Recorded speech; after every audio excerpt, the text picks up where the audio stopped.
Pada kesempatan malam hari ini, mari kita menyimak apa yang dikatakan oleh seorang ulama. Beliau bernama Abu Qasim Al-Ashiyah. Beliau mengatakan, laisa liman laisa lahu hilatun maujundatun khairum minas sabari. Tidak ada perhiasan yang paling indah, tidak ada perhiasan yang paling baik di alam kehidupan dunia ini kecuali perhiasan sabar, illa sabari. Hal ini sejalan dengan apa yang dikatakan Allah Subhanahu wa taala di dalam Al-Qur'an, yang mana Allah katakan, innallaha ma'as sabirin. Sesungguhnya Allah itu selalu bersama dengan orang-orang yang sabar. Maka kita dituntut untuk menjadi orang yang sabar, sehingga perhiasan kita itu yang paling baik di kehidupan dunia ini adalah sabar. Sabar yang harus diiringi dengan ikhlas.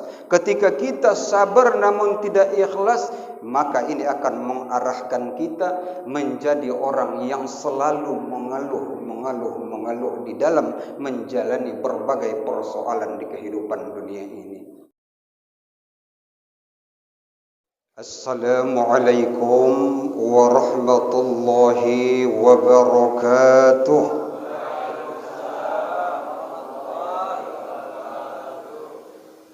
Kutanam pinang rapat-rapat biar tak mudah puyuh berlari. Karena menjawab salamku kurang semangat, biarlah kuulang sekali lagi. Assalamualaikum warahmatullahi wabarakatuh.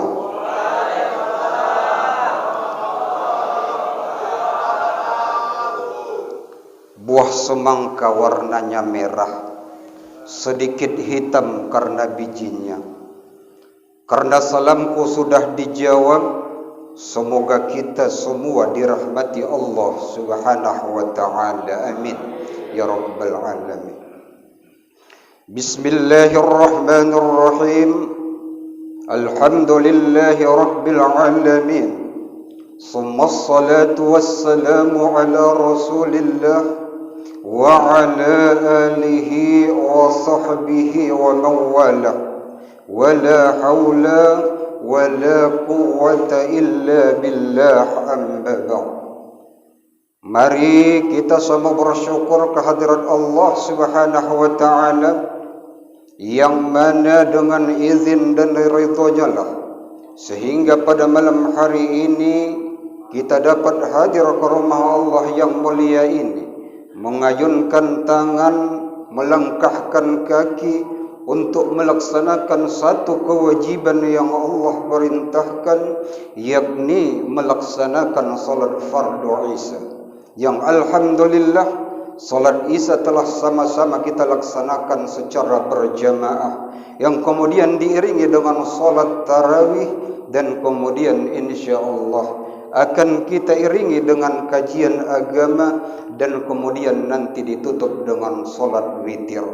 Mudah-mudahan kiranya apapun amaliyah yang kita laksanakan pada malam hari ini dicatat oleh Allah Subhanahu wa ta'ala menjadi amal saleh, amal kebaikan kepada kita semua, yang nantinya dapat menghantarkan kita untuk Allah masukkan ke dalam surga. Amin ya rabbal alamin.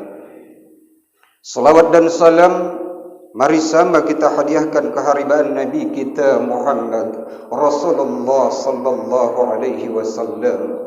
Allahumma salli wa sallim alaihi.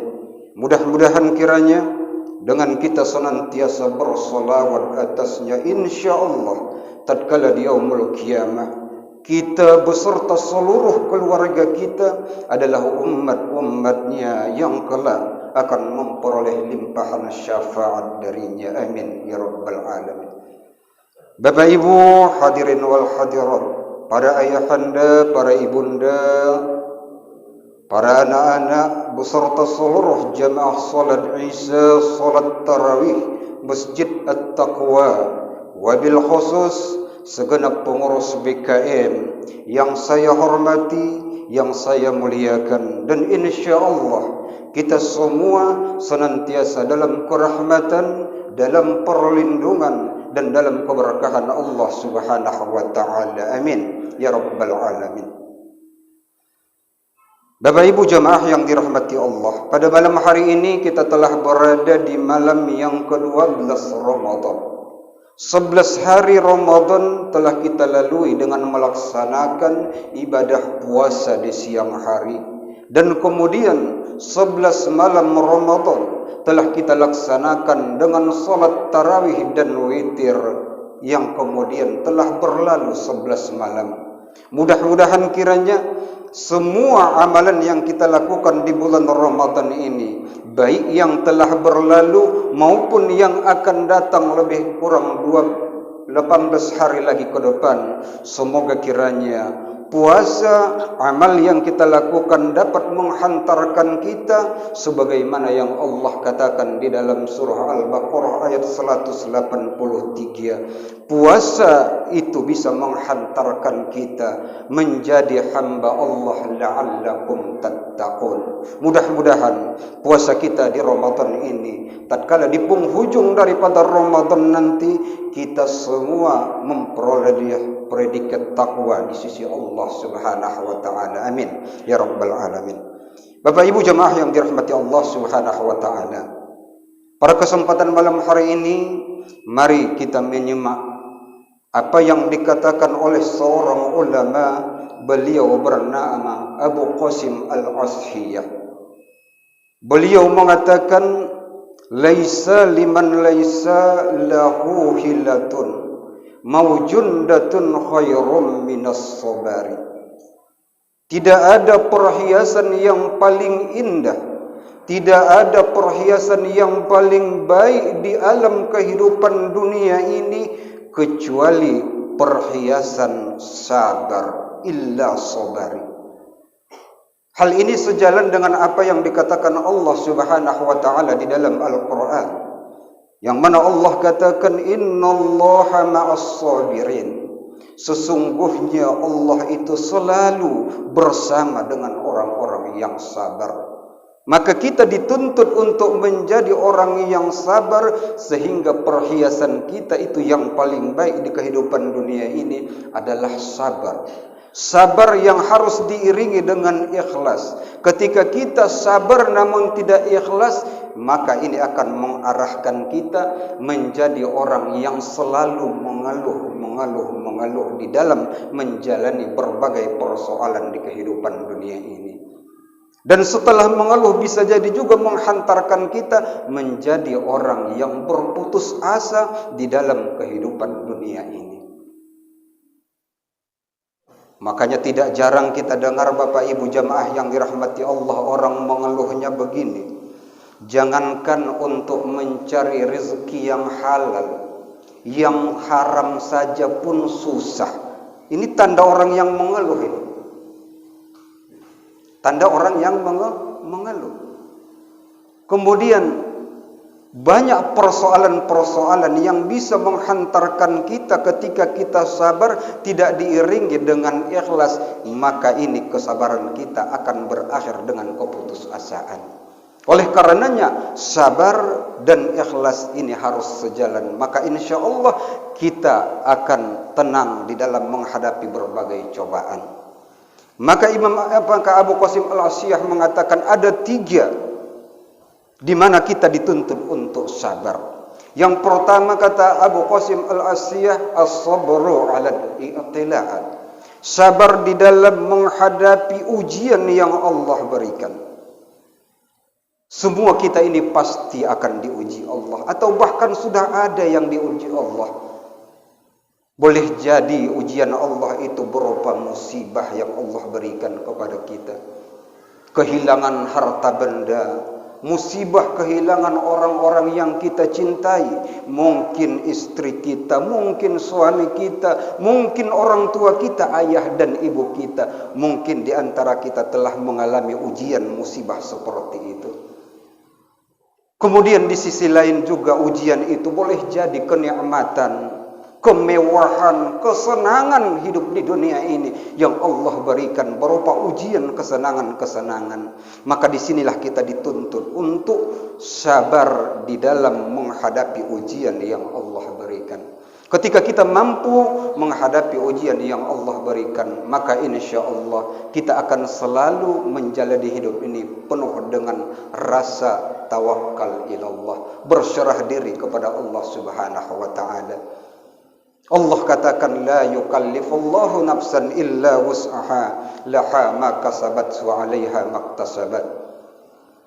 Allah itu tidak akan memberikan ujian kepada hambanya di luar daripada kesanggupan hambanya. Maka yakin dan percayalah, ujian apapun yang Allah berikan kepada kita, mana kita iringi dengan sabar dan ikhlas, maka insya Allah kita akan selalu dalam bimbingan Allah Subhanahu wa taala, karena Allah selalu bersama dengan orang-orang yang sabar.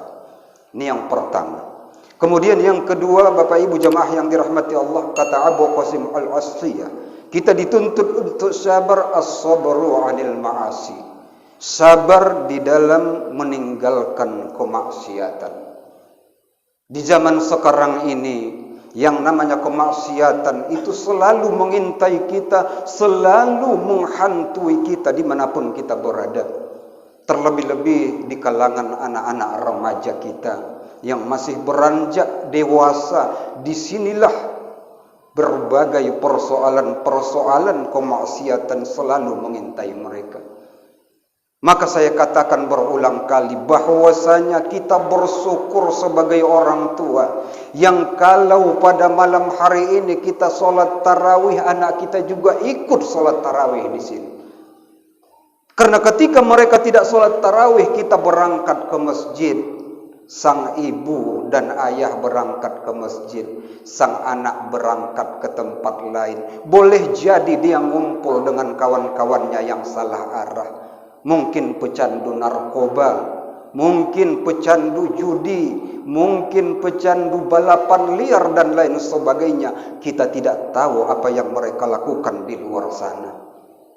Oleh karenanya ketika kita mengajak mereka minimal selama pelaksanaan sholat tarawih, anak-anak kita terhindar dari yang namanya kemaksiatan yang bisa menjerumuskan kehidupannya, baik di kehidupan dunia apalagi di kehidupan akhirat. Harta kita yang paling berharga bukanlah kebun kita, bukanlah mobil kita, melainkan harta kita itu yang paling berharga adalah anak kita. Sebanyak apapun harta kita, ketika anak kita terjerumus kepada narkoba, boleh jadi harta yang banyak akan habis untuk mengurus anak kita yang sudah salah jalan. Oleh karenanya mari kita arahkan anak-anak kita, kita bimbing anak-anak kita untuk selalu ati Allah wa atiur Rasul, taat kepada Allah dan taat kepada Rasul, maka insya Allah mereka akan birrul walidain, berbakti kepada kita sebagai orang tua. Kemudian yang ketiga, as-sabru 'ala ta'ah, sabar di dalam taat kepada Allah Subhanahu wa taala. Tadi siang cuaca sangat panas, Pak. Sangat panas. Kalau kita enggak sabar di dalam melaksanakan taat kepada Allah, melaksanakan ibadah puasa, maka kita sudah meminum segelas air siang tadi. Buka puasa. Kita lapar, maka kita akan makan. Ini karena kita tidak taat kepada Allah. Namun karena kita, Allah berikan di hati kita as-sabru 'ala ta'ah, sabar di dalam melaksanakan ketaatan kepada Allah, melaksanakan perintah Allah, maka kita mampu mengendalikan hawa nafsu kita sehingga kita mampu satu hari melaksanakan ibadah puasa pada hari ini. Ibu-ibu jamaah yang dirahmati Allah. Oleh karenanya mari kita selalu untuk taat kepada Allah Subhanahu wa taala. Apapun yang kita lakukan ketaatan kepada Allah, memang ada yang gampang, ada yang sulit. Orang melaksanakan ibadah haji ke tanah suci, sangat banyak sekali kesabaran-kesabaran yang harus mereka lalui. Mereka sa'i Mereka juga melumpar jumrah dan lain sebagainya. Itu penuh pengorbanan, dituntut di sana kesabaran di dalam melaksanakan ibadah tersebut. Manakala kita tidak sabar, maka mungkin kita tidak jadi melaksanakan rangkaian daripada rukun ibadah haji maupun rukun ibadah umrah. Karena capek, ujiannya banyak. Kadang cuaca panas terik, kadang cuaca dingin, kadang cuaca enggak stabil. Begitulah keadaannya. Maka dituntut untuk sabar. Sabar kita di dalam melaksanakan ibadah tersebut. Dan kemudian kita sabar. Walaupun kita mengeluarkan dana yang banyak, kita sabar dan ikhlas. Tujuannya untuk apa? Tujuannya untuk memperoleh ridho dari Allah Subhanahu wa ta'ala. Mudah-mudahan apapun yang kita lakukan, kita selalu menjadi orang-orang yang sabar dan ikhlas hanya semata-mata karena Allah Ta'ala. Mudah-mudahan puasa yang kita lakukan diiringi dengan kesabaran dan keikhlasan dapat menjadikan kita hamba-hamba Allah yang taat, yang kemudian hamba Allah yang takwa, yang nantinya insya Allah seperti pada malam hari ini kita berkumpul tatkala di yaumul qiyamah. Beginilah Allah kumpulkan kita di dalam surga. Amin. Amin ya rabbal alamin. Lebih dan kurang saya mohon maaf. Billahi taufiq wal hidayah. Wassalamualaikum warahmatullahi wabarakatuh.